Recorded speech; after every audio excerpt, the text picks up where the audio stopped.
Somaliland soo marayay in la siyaasadeeyo oo runtii lagu shaabadeeyo in ama loo kooto lagu xidho reer oo la yidhahdo reerkaasi runtii ha keenaan lacagtii waddada waa nuqsaan lagamana filayno golaha deegaanka arrinka caynkaasoo kale ah waxaan ugu baaqayaa shacabka bartamaha bariga koonfurta iyo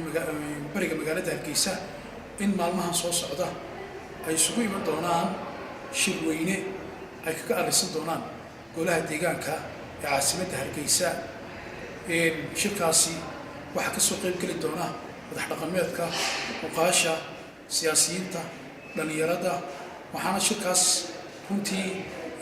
focuska lagu saari doonaa ama lagu lafaguri doonaa baahiyaha kala gedisana deegaanka ku xeeran shirkaas wuxuu daaran yahay 4 qodob kow in degmada Maxamed Moogay Maxamuud Haybe oo ah lafdhabarta ama halbowlaha degmooyinka sida degmo ee magaalada oo runtii cashuur aad iyo aad u badan runtii ay ka soo xarooto in dadkaasi cashuurtooda ay u tashadaan oo laba guri runtii laga kireeyay labada degmo oo dadku oo la sameeyay maamul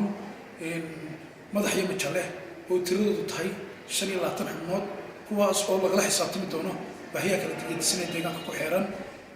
qodobka labaad waxaa la sameyn doonaa website weyn oo qurbajooga reerku ku soo xidhi doonaan oo ay ka dheehan doonaan hawsha loo kacay ee dhexda loo xidhay ee runtii wax loogu qabanayo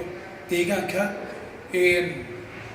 waxaan runtii mar labaad iyo mar saddexaad aan hawada u marinayaa maayirka caasimadda Hargeysa oo fal runtii fool ku degdegay oo mustaqbalkiisa